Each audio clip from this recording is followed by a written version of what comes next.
할렐루야. 아멘. 우리 주님께서 사망 권세 깨뜨리고 부활하셨습니다. 아멘. 예수 그리스도 그분은 진실로 다시 살아나신 만왕의 왕이요 만주의 주가 되시고, 그분은 우리의 구주가 되시는 하나님의 아들이십니다.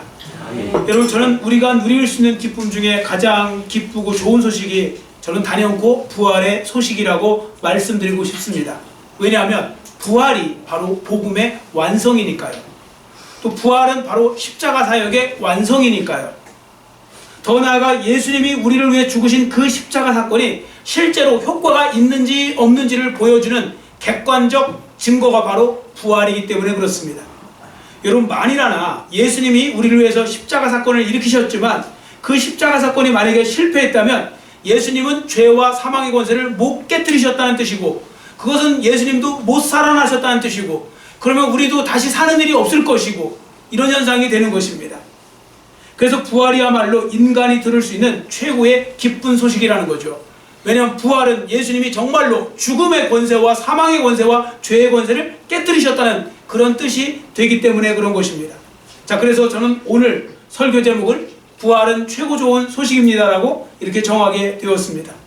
자, 그리고 부활이 최고의 기쁜 소식이 되는 이유 중에 또 하나가 뭐냐면, 이것은 다른 사람들 또 아니면 성도들을 그냥 위로하고 격려하기 위해서 그냥 만들어낸 이야기, 신화 속 이야기, 동화와 같은 이야기, 그런 것이 아니라 실제로 역사 속에서 일어났던 바로 놀라운 사건이었다는 겁니다. 실제로 일어난 사건입니다. 이 부활 사건은요. 자, 그래서 이건 몇 사람이 우기듯이 하는 그런 것이 아닙니다. 여러분, 고린도전서 15장에 보시면요, 고린도전서 15장만 보셔도요, 부활하신 예수님을 목격한 사람의 숫자가 나와요. 자, 제가 읽어드릴 테니까 잘 들어보세요. 집중해서 몇 명 정도 되는가 한번 딱 계산해 보세요. 고린도전서 15장 3절에서 8절까지 제가 읽어드립니다.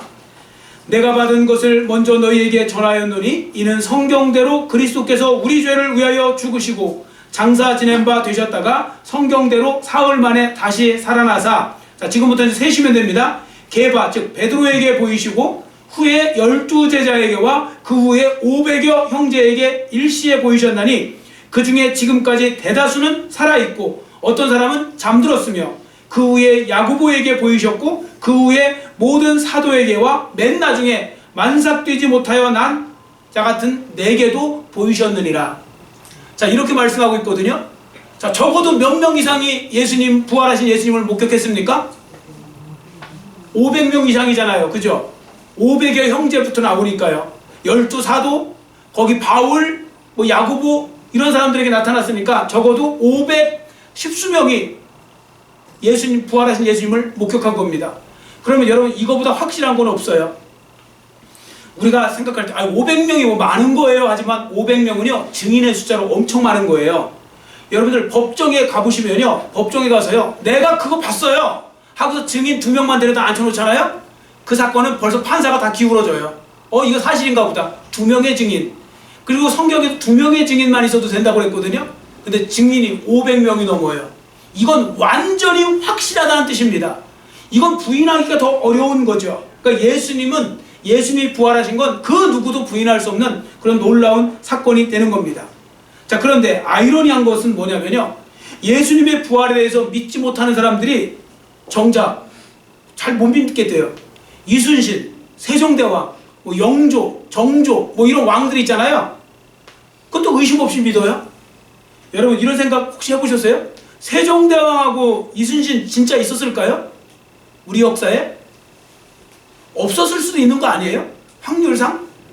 그냥 만들어낸 이야기일 수도 있잖아요. 그런데 지금 보면 무슨 말 같지도 않은 소리를 하시느냐고 하면서 쳐다보시잖아요. 한 명도 의심을 안 해요. 당연히 있는 거예요. 이순신 장군도 있고 세종대왕도 있고 있잖아요. 이렇게 있다고 생각하죠. 자, 그러면 이왕 나온 김에 비교를 한번 해볼까요? 자, 세종대왕, 이순신 장군, 우리나라만 딱 넘어가잖아요. 역사에 관심 있는 사람 몇 사람 말고는 몰라요. 여러분들 저 베트남 같은 데 가갖고 세종대왕 아세요? 뭔 소리예요? 이순신 장군 아세요? 누구예요? 이렇게 나올걸요? 그런데요, 예수님에 대해서는요, 온 세상에 예수님에 대해서 모르는 사람이 없을 정도예요. 그리고 10수억, 적어도 20억 가까이가 예수님을 믿어요. 그 객관적으로 봐도요, 예수님이 더 확실한 거예요. 객관적으로만 봐도. 자, 그리고 여러분들, 이순신 장군 세종대왕에서 기록한 건 역사문서죠. 사료, 역사문서에 있는 거죠. 근데 예수님의 부활은요, 하나님 말씀에 있는 거예요. 퀄리티 자체가 달라요. 그래서 예수님의 부활이 사실 예수님에 대한 존재가 훨씬 더 객관적으로 정확하고 확실한 것이 되는 것입니다. 자, 그러니까 제가 말씀드리고 싶은 게 뭐냐면, 그러면 지금 목사님은 지금 세종대왕, 또 그 다음에 이순신 없을 수도 있다는 얘기입니까? 지금 그거 말씀하시고자 하는 겁니까? 하면 아니에요. 저도 1%도 의심하지 않고 믿어요. 여기 안 믿는 분들은 신경정신과 가보셔야 돼요. 다 믿어요. 저도 믿고 여러분들도 믿으실 거예요. 제 얘기는 뭐냐면, 제가 드리는 말씀은 그거보다 더 그럼 주님의 부활을 믿으셔야 된다고요. 예수님을 믿으셔야 되고요. 예수님의 부활을 믿으셔야 된다고요. 여러분들이 세종대왕, 이순신 여러분들이 의심 없이 믿을 정도면 예수님에 대해서도 그만큼 믿으셔야 된다고요. 더 많은 증거가 많은 거예요. 실제로 예수님은 정말로 죽음에서 살아나셨고, 또 더 놀라운 사실은 뭔지 아세요? 오늘날도요, 지금 예수님을 만나는 분들이 많으세요. 어떤 분들은 내가 안 만나니까 못 만나는 줄 알잖아요. 에이, 설마. 아니요, 지금도 만나는 분들이 많아요. 우리나라에도요, 예수님이 여러 모양으로 나타나셔갖고 만나는 경우가 많고요. 지금 제 이제 그 동역자, 저랑 이제 그 신대원 동기 한 분이 지금 이스라엘 한인 회장이거든요. 거기 목회하시는데, 그 이스라엘은요, 지금 진짜 주님 오실 때가 됐나 봐요. 갑자기요, 막 예수님이 직접 막 그냥 막 나타나신대요. 막 꿈으로도 나타나시고 지금. 그래서 왜냐면 유대교나 이슬람교가 변해서 돌아오는 게 거의 불가능해요. 근데 직접 만나는 거예요, 직접. 꿈에서. 막 그렇게 나타난대요. 그러니까 꿈으로도 나타나고 말씀으로도 보여주고, 또 기도하다가 환상을 보기도 하고, 또 아니면 영으로 느끼기도 하고, 예수님이 지금 살아계셔서 역사하신다고요. 그렇다면 이거보다 더 확실한 증거가 어디 있습니까? 자, 그러면 제가 왜 이 부분에 지금 이렇게 열변을 토하고 있는가? 말씀드린 대로 성도들 중에 예수님의 부활을 의심하는 분들이 많기 때문에 그렇습니다. 이 자리에도 혹시 그런 분들 계실 수 있어요. 에휴, 그냥 성경 말씀이라고 하니까 그냥 인정해 주자. 그러나 안 믿어지는 분들도 있을 거예요. 여러분들 그냥 믿는 만큼만 대답해 보시면 돼요. 여러분들 정말 여러분들 예수님이 부활하셨음을 믿습니까? 아멘. 그리고 또 한 가지, 여러분들 나중에 부활체를 입으시고 영생복랑 누리기 위해서 여러분들이 부활체를 입으실 거 여러분 믿으세요? 아멘. 그러니까 믿는 만큼만 대답하시면 되는 거예요. 사실 못 믿는 분들도 있어요. 그러니까 안 믿어지는 거죠. 자, 그런데요, 여러분들 지금 말씀을 드리고 싶은 것은 바로 뭐냐면, 진짜 우리가 확실한 부활에서 확실하니까 그걸 의심 없이 믿을 수 있는 자리까지 가셔야 된다는 겁니다. 이건 정말 중요한 겁니다. 자, 그러면 여러분들 이 시간에는 예수님의 부활이 우리에게 가져다주는 의미를 우리가 이제 좀 보려고 합니다. 그러니까 오늘 새벽 예배 때는 예수님의 부활의 이제 객관적 증거를 제가 쭉 말씀을 드렸어요. 근데 오늘 이 시간에는 예수님의 부활이 우리에게 주는 의미에 대해서 우리가 좀 살펴보려고 합니다. 차원을 좀 이제 좀 접근 방법을 달리해서 그 4가지 정도를 말씀드릴 테니까 여러분들이 잘 기억해 주시면 좋겠습니다. 예수님의 부활이 뭘 나타내는 거냐면요, 우리가 죽잖아요. 우리 몸 죽을 거 아닙니까? 안 죽을 사람 없어요? 제가 예언 하나 할까요? 여기 계시면 다 죽어요. 어떤 분은 아유 저분은 얼마 안 남았대요. 시한부 인생이래요. 다 시한부 인생이에요. 여러분만 모르는 거예요. 나만 모르는 거지 하나님이 딱 정해놓으신 시간이 있어요. 그 시간만큼만 살다 가는 거예요. 더 살지도 못해요. 덜 살지도 못해요. 사실 담대해질 필요가 있는 것이 딱 하나님이 정해놓으신 만큼만 사는 거예요. 어떻게 보면. 그렇기 때문에 우리 모두는 죽어야 되니까 다 시한부 인생인 거죠. 자, 우리는 시한부 인생입니다. 그런데 우리가 죽는데 죽는 것으로 끝나는 게 아니라는 걸 부활은 보여주는 겁니다. 자, 6절 말씀을 우리 한번 같이 읽겠습니다. 본문 6절 같이 읽습니다. 그가 여기 계시지 않고 그가 말씀하시던 대로 살아나셨느니라. 와서 그가 누우셨던 곳을 보라. 아멘. 말씀하시던 대로 그가, 예수님이 다시 살아나셨다는 것입니다. 여러분 성경 역사를 보시면요, 성경 전체를 보면 예수님처럼 죽었다가 영원히 사신 분은 아무도 없어요. 아직까지는 예수님밖에 없어요. 여러분 성경에 보시면 엘리야 선지자, 에녹과 같은 사람들은 살아서 하나님 나라 갔다 뭐 그런 이야기 하잖아요. 뭐 그런 좀 신비한 얘기가 있고요. 또 성경에 보시면 나인성 과부의 아들이 죽었다 살아났고, 또 마르다와 마리아의 오라비 나사로가 죽었다 살아났고, 또 그 다음에 또 누가 있을까요? 회당장 야이로의 딸이 죽었다 살아나고, 다 죽었다 살아났거든요. 그런데요, 죽었다 살아났는데 예수님이 죽었다 살아나신 거랑은 다른 거예요. 뭐가 다르냐? 그 사람들은 죽었다 살아난 사람들은요 또 죽었어요. 여러분, 어떤 분이 질문하시더라고요. 아니, 나사로 살아났는데 계속 산 거예요? 죽은 거예요? 죽었어요. 안 그러면 지금도 나사로가 살아있어야죠. 회당장의 딸이 살아있어야죠. 그런 건 없어요. 죽었어요. 그런데 예수님은요, 죽었다가 살아나신 다음에 다시 죽지 않으세요. 지금도 살아계신 거예요. 그래서 지금도 예수님을 만나는 사람들은 만나는 거죠. 이걸 가리켜 뭐라고 그래요? 부활체라고 그래요. 부활의 몸을 입는 거예요. 그래서 우리 구주 예수 그리스도만이 완전하게 죽으셨다가 완전하게 살아나신, 그리고 더 이상 죽지 않으시는 부활체가 되신 것입니다. 참고로 여러분이 성경에 기록되어 있는 죽었다가 살아난 사람들에 대해서 제가 잠깐 용어를 좀 설명해 드릴게요. 아시는 분은 아시겠지만 모르시는 분은 또 모르실 거니까. 여러분, 성경에 보시면 죽었다 살아난 거에 대해서 두 가지로 표현하시면 돼요. 하나는 소생, 하나는 부활이에요. 소생은 뭐냐? 지금 나사로와 같이 죽었다가 살아났다가 다시 죽는 사람, 이건 소생했다가 죽은 거예요. 무슨 말씀인지 아시겠죠? 다시 죽잖아요, 그 사람들이. 그건 소생, 잠깐 소생했던 거예요. 그런데요, 예수님은 죽었다가 살아나신 다음에 지금도 살아계시고 앞으로도 영원히 살아계세요. 이건 부활이에요. 그래서 엄밀히 말하면 부활과 소생은 좀 달라요. 뭐 말하는 사람이 죽었다 살아났습니다 할 때는 소생도 맞고 부활도 맞아요. 그러나 죽었다 살아난 다음에 다시 죽느냐 안 죽느냐 해갖고 소생이 될 수도 있고 부활이 될 수도 있어요. 자, 예수님은 바로 그 부활체를 입으신 겁니다. 예수님은 부활하신 거죠. 소생하신 것이 아니라. 자, 그리고 이제 예수님의 부활이 어떤 은혜를 주시는가 앞에 보시고 고린도전서 15장 20절 같이 읽습니다. 그러나 이제 그리스도께서 죽은 자 가운데서 다시 살아나사 잠자는 자들의 첫 열매가 되셨도다. 아멘. 여러분, 예수님이 지금 한 분이 다 부활하셨잖아요. 이제 나중에 우리 예수님을 믿는 사람들도 같이 부활된다는 걸 지금 보여주는 거예요. 여러분들 뭐 나무도요, 똑같은 시간에 여러분들 그 꽃 필 것 같아도 꽃이 먼저 피는 게 있고 늦게 피는 게 있고 그러고요. 과일도 먼저 달리는 게 있고 좀 늦게 달리고 따라 달리고 뭐 그러는 거죠. 새끼를 놔도요, 뭐 새끼를 7마리 막 8마리 뭐 개가 새끼를 놔도요, 한 마리 순서가 있는 거죠. 어쨌든 가장 먼저 그게 딱 과일이 달리기 시작하면 이제 과일이 주렁주렁 달리겠구나, 뭐 이런 것처럼요.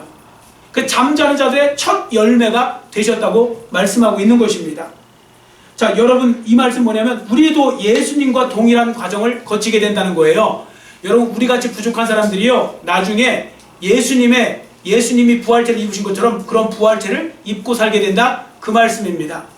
여러분들, 이 사실이 믿어지시는 분만 아멘 하시기를 축원합니다. 아멘. 이게 믿어지시면 복이 있는 거예요. 내가 부활체를 입는다는 거. 내가 부활체를 입는다는 그게 믿어지는 순간이요, 죽음이 그렇게 두렵지 않아요. 근데 이게 안 믿어지면요, 예수님 믿어도요, 항상 그 죽음에 대한 두려움 때문에 힘들어해요. 조금만 아파도 죽는 거 아니야? 죽는 거 아니야? 근데요, 예수님 믿는 사람에게는 부활의 소망이 있잖아요. 그래서 그렇게 그게 슬픈 건 아니에요. 여러분, 솔직히 장례식장 가도 안 슬픈 건 아니죠. 슬프죠. 장례식장 가도 어떻게 안 슬프겠어요? 그래도 세상 사람들은 덜 슬퍼야 돼요. 그럼 왜 슬퍼냐? 슬퍼하는 이유는 하나밖에 없어요. 내가 몇 년 혹은 몇십 년을 헤어져 있어야 되니까, 못 봐야 되니까 그게 너무너무 슬픈 거죠. 그러나 세상 사람들은 영원히 헤어진다고 그러잖아요. 그걸 뭐라고 해요? 연결한다고 해요. 연결식 하죠. 여러분, 그리스도인들은 연결식이라는 말을 쓰면 안 돼요. 절대. 연결이라는 말이 영원히 헤어진다는 뜻이에요. 그래서 너무너무 슬픈 거예요. 근데 예수 믿는 사람들은 연결식이 아니에요. 예수 믿는 사람은 천국 환송식을 하잖아요. 그래서 때가 되면 여러분들도 딱 죽잖아요. 그럼 여러분들이 다시 만나는 거예요. 다 주 안에서 만나는 그런 때가 온다고요. 그래서 이런 은혜를 우리가 누리게 된 것입니다. 여러분, 그럼 우리가 부활체를 입는 게 어느 정도로 확실한 겁니까 할 때, 저는 이렇게 표현하고 싶어요. 여러분들 밤에 주무시다가 혹시 나 아침에 못 일어나면 어떡하지 하는 생각 해보신 분 있죠? 솔직히 있죠? 있을 거예요. 다 한 번씩은 해보셨을 거예요. 혹시나 내일 못 일어나는 거 아니야? 죽는 거 아니야? 자다가? 이런 생각 해보실 수도 있어요. 그런데 여러분 여기서 혹시 매일 하시는 분 있어요? 나 매일매일 나 못 일어나는 거 아니야? 그분은 치료받으셔야 돼요. 보통은 언제 이 생각하냐면 뭐 전쟁이나 뭐 큰 위기나 몸이 엄청 아프다든지 그러면 그때는 솔직히 생각할 수가 있어요. 이거 자다가 못 일어날 수도 있겠다. 왜냐면 우리 주위에 심정지 상태로 그냥 딱 자다가 못 일어나는 경우도 있잖아요. 못 일어나시는 분들도 있어요. 그러니까 그런 경우도 있기 때문에 확신할 게 아니에요. 여러분들 나는 100% 일어날 수 있어요. 이거 말하시면 안 돼요. 몰라요. 아무도. 그러면 제가 그럼 지금부터 이제 걱정하고 나 잘 때마다 못 일어나면 어떡하지 걱정하고 주무시라는 얘기 아니에요. 걱정하실 필요 없어요. 여러분들 일어나실 거예요. 제가 봐도. 그러나 장담은 하지 마세요. 그런데 이거보다 그럼 더 확실한 게 뭔지 아세요? 이것도 확신해서 아무 의심 안 하고 일어날 걸 생각하고 밤에 주무실 텐데 여러분들이 죽으신 다음에 예수님의 부활체를 입는 건요 더 확실하다는 겁니다. 이거보다. 설령 주무시다가 못 일어나는 수가 있어도 우리가 예수님 안에만 있으면 전제 조건입니다. 예수님 안에만 있으면 그러니까 믿음 생활 잘하면 여러분들이 죽었다가 다시 살아나는 그 은혜를 한 번도 빠짐없이 누리실 줄 믿습니다. 그래서 예수님께서 뭐라고 하셨어요? 하나님이 내게 주신 자는 내가 결코 잃어버리지 아니하리라. 그 말은 뭐냐면 다 그 구원에 동참하게 된다는 것입니다. 뭐만 하면요? 여러분이 예수님 안에만 있으면 예수님 안에만 있으면 근데 자꾸 예수님 밖으로 삐져나가려고 하는 분들이 있어서 그게 문제인 거죠. 자꾸 예수님 밖으로 나가려고 하는데 절대 밖으로 나가시면 안 돼요. 구원 열차를 타셨으면 안쪽에 가능하면 안쪽에 거기 안착하시기를 축원합니다. 그 창가에 있다가 또 끌려나가지 마시고 가능하면 안에 우리가 구원 예수님 안에만 있으면 구원받는 겁니다.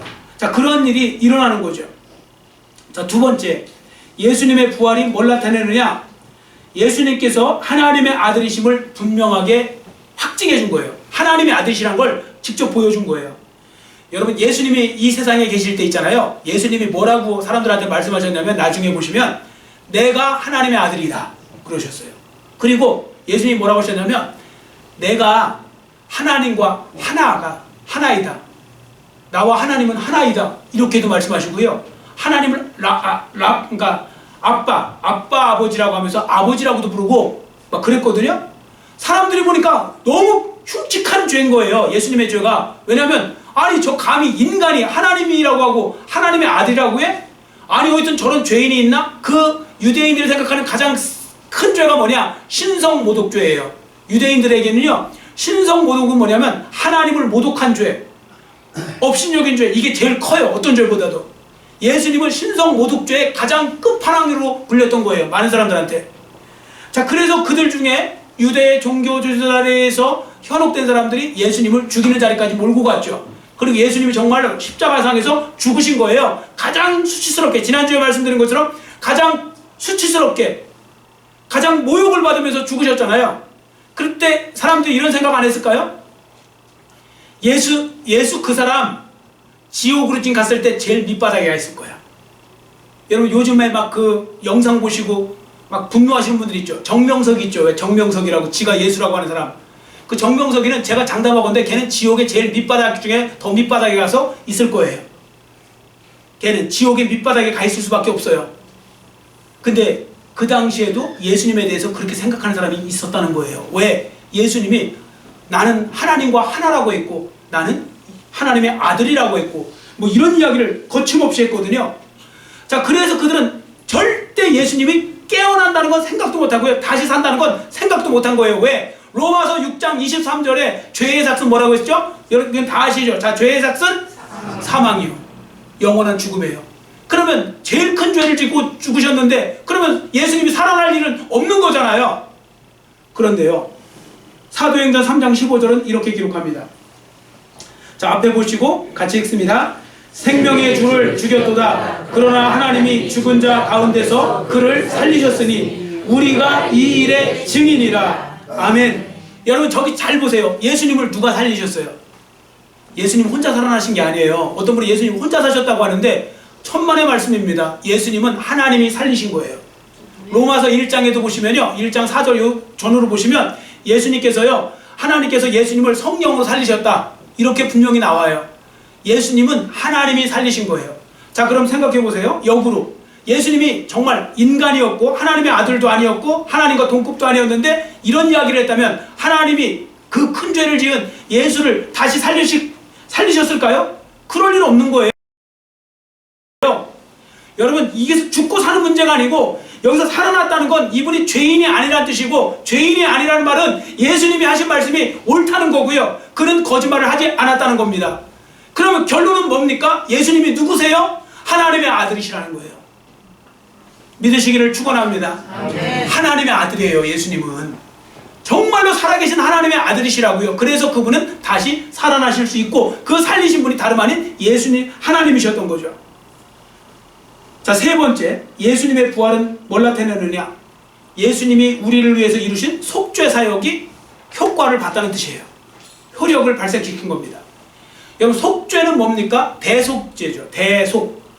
예수님이 내가 지은 죄를 대신 지시고 죽으셨는데요, 예수님이 살아나셨다는 건 그 죄의 문제를 해결한 거잖아요. 그러면 그 죄의 문제를 해결한 건 곧 구체적으로 내 죄가 해결된 거예요. 여러분과 예수님을 믿지 않는 사람과의 차이점이 있어요. 둘 다 공통점은 죄를 져요. 여러분, 지금 죄 져요, 안 져요? 안 져요 하는 분은 그거 자체가 죄예요. 그 말부터. 죄 안 짓는 사람 없어요. 예수님을 믿어도 죄는 져요. 그런데 우리는 용서받은 죄인이에요. 예수님이 그 십자가 사역을 우리가 믿으니까요. 그런데 예수님을 믿지 않는 사람들은 아직도 내가 죄인임을 인정하지 않고 예수님을 받아들이지 않으니까, 예수님이 나를 위해서 설령 대신 죽으셨어도 내가 거부해버리는 거니까 소용이 없는 거예요. 여러분, 옛날에 그 유명한 이야기 있지 않습니까? 미국의 그 대통령 중에 어떤 분이 나중에 보니까 자기 친구가요, 그 중환자를 갖고 사형죄 당하고 있는 거예요. 사형 해당되는데 나중에 보니까 자기 친구네요. 그래서 대통령에게 여러분들 있는 거 아시죠? 특별 사면권. 대통령이 살리려면 살리는 거예요. 그 사면권을 갖다 보냈어요. 초청장, 보냈어요. 당신 내 친구인데, 너 내 친구인데 내가 너 살려줄게. 너 이렇게 살아야 돼 하고서 이렇게 했더니 그 친구가 그랬대요. 아, 됐어. 나는 그냥 내 죄가 많아갖고 나는 나가면 안 돼. 나는 거부할 거야. 그래서 그걸 거부했대요. 자, 죽었을까요? 살았을까요? 죽었어요. 왜? 그 초청장을 거부했잖아요. 그 살릴 수 있는 특별 사면권을 거부했다고요. 여러분, 예수님이 여러분을 위해서 하신 일을 아셔야 돼요. 여러분들을 예수님이 다 해놓으시고요, 여러분들 초청하시는 거예요. 그래서 예수님을 믿기만 하면 구원받는다는 말이 쉬운 말이 아니에요. 여러분은 그 믿기만 하면 되지만 예수님은 여러분을 위해서 십자가에 그렇게 처참하게 달려 죽으셔야 했거든요. 왜냐하면 내가 지은 죄 때문에. 그래서 우리는 바로 그 구원을 받게 된 거죠. 이게 바로 속죄 사역을 이루셨다. 그리고 그게 효력을 나타냈다는 것이죠. 그게 바로 부활입니다. 그리고 마지막 끝으로, 예수님의 부활은 예수님께서 이 땅에 다시 오실 것을 보여준다, 그것입니다. 여러분, 죽음에서 부활하신 주님께서 이 땅에 다시 살아나신 다음에 40일 동안 제자들과 함께 사셨어요. 아예 사시다가 승천하신 거예요. 예수님이 부활하시자마자 승천한 게 아니고요, 40일 동안. 그래서요, 제자들이 예수님을 많이 봤어요. 아까 500의 형제가 그래서 본 거예요. 자, 사도행전 1장 9절 앞에 보시고 같이 읽겠습니다. 이 말씀을 마치시고 그들이 보는데 올려져 가시니 구름이 그를 가리어 보이지 않게 되더라. 아멘. 이게 승천이잖아요. 오를 승자에다가 하늘 천자, 하늘로 올라가신다. 하나님께 올라갔어요. 승천. 살아있어야 승천할 거 아닙니까? 그리고 그 하나님께서, 그 예수님께서 다시 오신대요. 이게 재림입니다. 예수님의 재림하실 날도 그렇게 멀지는 않은 것 같습니다. 자, 사도행전 1장 11절 앞에 보시고 같이 읽겠습니다. 이르되 갈릴리 사람들아, 어찌하여 서서 하늘을 쳐다보느냐? 너희 가운데서 하늘로 올려주신 이 예수는 하늘로 가심을 본 그대로 오시리라 하였느니라. 아멘. 여러분, 제가 오늘 새벽에 말씀드린 거라 뭐 또 들은 분 때문에 또 말씀을 안 드리려고 했지만 또 안 들은 분이 훨씬 더 많은 것 같아서 제가 지금 말씀을 드려야 될 것 같아요. 여러분, 진짜 또 아까 왜 예수님의 부활이 진짜라는 걸 알 수 있는 그 증거들을 오늘 새벽에 말씀드렸는데요, 한 가지만 말씀드릴게요. 제가 볼 때는 제 개인적인 거예요. 예수님이 진짜 부활하셨다는 걸 어떻게 저는 제일 가장 확실한 증거를 어디서 보냐면 사도행전에서 봐요. 여러분 사도행전에 보시면요, 거기 제자들이 나오죠. 제자들이 복음서에 나타났던 제자들하고 똑같은 베드로, 야고보 이런 사람들인데요, 완전히 달라요. 모르는 사람들이 보면 전혀 다른 사람 같은데? 동명이인 아니야? 여기는 겁쟁이들, 죽음을 무서워하는 사람들, 이쪽은 죽음도 안 무서워하고 담대하고 막 가서 복음 전하고, 여기는 숨기 바쁘고, 여기는 막 나가서 싸우기 바쁘고. 아니 똑같은 사람이 왜 그 짧은 시간에 예수님 죽으신 다음에 그 전후로 해서 이렇게 확 바뀌었을까요? 어떤 분은 사도행전 2장에 나오는 오순절 성령의 사건 때문이라고 하는데, 그거 맞아요. 그것도 이유가 되지만 그거보다 훨씬 더 큰 이유가 앞에 있었어요. 그게 바로 예수님을 만난 거예요. 부활하신 예수님을 목격한 거예요. 여러분 지금도 좀 리얼하게 말씀드려볼까요? 지금 죽음을 두려워하시는 분, 근데 오늘 밤에 진짜 예수님이 딱 여러분 앞에 현실로 나타나셔갖고, 야 아무개야, 내가 부활한 내가 예수다. 너도 나를 잘 믿고 있으니 너도 부활체를 입게 될 거야. 너는 언제 죽을 거지만 그 죽는 순간이 바로 더 영원한 천국으로 들어오는 시간이 될 거야. 자, 이거 직접 여러분들 대면에서 만났어요. 여러분 그 다음부터 여러분 죽음 두려워할까요? 안 두려워할까요? 날마다 성전에 와서 빨리 데려가옵소서 할 거예요. 하나님 하루라도 빨리 가고 싶어서 빨리 가고 싶습니다. 여기 살기 너무 힘듭니다. 누가 좋은 집 냅두고 그 옆에서 초가 상가에서 살려고 하겠습니까? 그러니까 우리에게 믿음이 있는지 없는지는 다 보면 나타나는 거죠. 그러니까 사도행전에 나오는 그 제자들이 목격한 거예요. 그래서 바뀐 거예요. 여러분 사람 설교 듣는다고 바뀌는 거 아니에요. 그런데 진짜 목격하잖아요, 내 눈으로? 그럼 바뀌게 되어 있어요. 여러분들 아유 뭐 죽는 사람이 어떻게 살아나요? 그런데 갑자기 여러분 친구가 죽었는데 갑자기 살아나는 거 보시면요, 자동으로 믿어지는 거예요. 그다음부터는 누가 뭐래도 살아날 수 있어. 이렇게 되는 거 아닙니까? 그런 은혜를 우리가 바로 누리고 있는 거죠. 예수님이 바로 그 부활체를 입으시고 오늘 우리에게 다시 오신다는 거예요. 그때 우리가 예수님과 혼인잔치에 들어가죠. 그래서 우리가 영원토록 예수님과 함께 영원토록 사는 거예요. 여러분 예수 믿는 사람들은요, 그래서 이렇게 말을 해요. 저를 따라주세요. 가장 좋은 것은 아직 오지 않았다. 아멘. 예수 믿는 사람들의 삶은요, 점점 좋아지는 삶이에요. 잘 되고 뭐 좋아지고 하는 좋아지는 삶이 돼야 돼요. 그런데요, 가장 좋은 건 마지막에 오게 돼 있어요. 그게 바로 뭔지 아세요? 여러분들이 부활체를 입고 천국에서 영원히 사시는 겁니다. 영원히 그 은혜를 입게 될 거예요. 근데 그게 이제 지금 이제 믿어지는 분도 있고 안 믿어지는 분도 있고 믿어질랑 말랑 하는 분도 있고 내년쯤이면 믿어질 것 같기도 하는 분도 있고 뭐 그러잖아요. 근데 믿는 자가 복이 있다고 분명히 말씀하고 있습니다. 그 부활신앙을 회복하시기를 축원합니다. 저도 마찬가지입니다. 여러분 그러면요, 세상은 굉장히 공평해지고요, 아니 공평한 게 아니고 세상은 정말 나한테 유리한 거구나, 그런 생각도 든다니까요. 예수 믿는 사람들은 달라야 돼요. 세상 사람들 보세요. 세상이 왜 이렇게 불공평해요? 너무 억울해요. 왜 나만 아프고, 왜 나만 경제가 이렇게 어렵고, 왜 나만 경제적으로 어렵고, 뭐 이런 소리 저런 소리 할 때 예수 믿는 사람들은 그거 별거 아니에요. 어차피 이 땅은 잘 먹고 잘 살아도 한 100년, 못 먹고 못 살아도 한 100년, 고생 지지리 해도 그냥 몇십 년 살다 가는 거고요.